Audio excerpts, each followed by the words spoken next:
जय श्री कृष्ण। श्रीमद् भगवद गीता अध्याय 2 श्लोक संख्या 44 शुरू करते हैं। ये दो श्लोक जो पहले हो चुके हैं उन्हीं से संबंधित हैं। भोग ऐश्वर्य प्रसक्तानां तया परित चेतसां व्यवसायात्मिका बुद्धि समाधौ न विधीयते।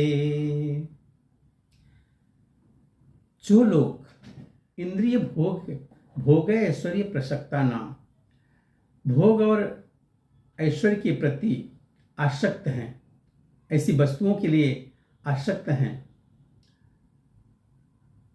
और अपहृत चेतसाम मोहग्रसित चित्त वाले, तया ऐसी वस्तुओं से मोहग्रसित चित्त वाले, पहला लाइन का अर्थ हुआ।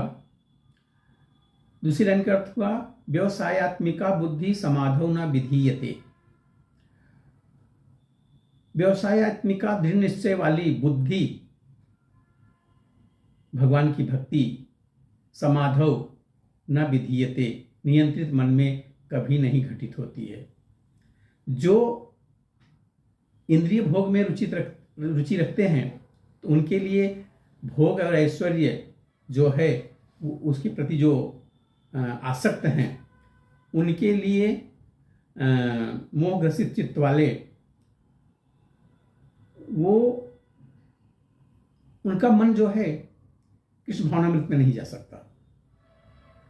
उनका मन, क्योंकि वो ऐसी वस्तुओं के मोह से ग्रस्त हो जाते हैं, उन्हें और किसी चीज़ की जरूरत ही नहीं है। उन्हें तो लगता है बाकी चीज़ें सब फालतू हैं, हमें तो स्वर्ग मर के भी, इस शरीर को छोड़ के भी स्वर्ग में जाना है और वहाँ जाकर के अप्सराओं के साथ में सुरापान करके उनके साथ में मस्त जीवन जीना है, ऐसा उनका मान्य होता है। उसके लिए कोई भी यज्ञ कर्म तो करते हैं, सब पिछले श्लोकों में बताया भी है।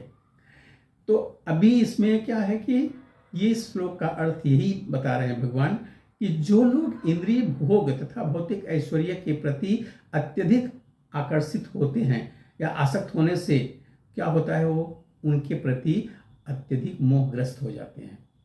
उनका अटैचमेंट उस वस्तु की तरफ हो जाता है। उनके मन में भगवान के प्रति दृढ़ भक्ति का जो दृढ़ होता है वो निश्चय नहीं हो पाता। वो कृष्ण भावनामृत में नहीं जा सकते, नहीं हो सकता, उनके मन में उदय हो ही नहीं सकता, ऐसा बता रहे हैं। क्योंकि इसके लिए समाधि की जरूरत है। समाधि से मन जो है वो स्थिर होता है। जब मन आत्मा को समझने में स्थिर रहता है तो उसे समाधि कहते हैं। जो लोग इंद्रिय भोग में रुचि रखते हैं अथवा जो ऐसी क्षणिक वस्तुओं से मोहग्रस्त होता है उसके लिए समाधि कभी भी संभव नहीं है।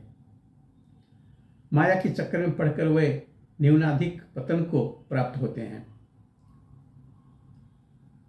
और सही बात तो यह है कि जब तक ईश्वरी कृपा नहीं होगी तब तक ये चाह के भी नहीं मिल सकता।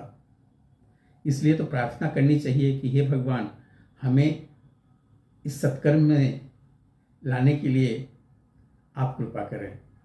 उसके लिए गुरु कृपा भी चाहिए, भगवान की कृपा भी चाहिए। सबसे पहले तो गुरु की कृपा चाहिए। बिना उनके ज्ञान के, बिना उनके आशीर्वाद के ये मिल नहीं सकता। और कृष्ण भावनामृत में आना भी गुरु कृपा से ही है। इसलिए कभी भी उसे ही मिलता है जिनके ऊपर गुरु की कृपा होती है और जिनके ऊपर भगवान की कृपा होती है। उनकी कृपा तो है ही, पर कृपा पाने के लिए पात्रता की भी जरूरत है। हमें उसके लिए तैयार होना पड़ेगा, हमें उसके लिए कर्म करने पड़ेंगे, तभी उनकी कृपा हम पर बरसेगी। मुझे लगता है समझ में आ गया होगा। मिलते हैं अगले वीडियो में, तब तक के लिए जय श्री कृष्ण।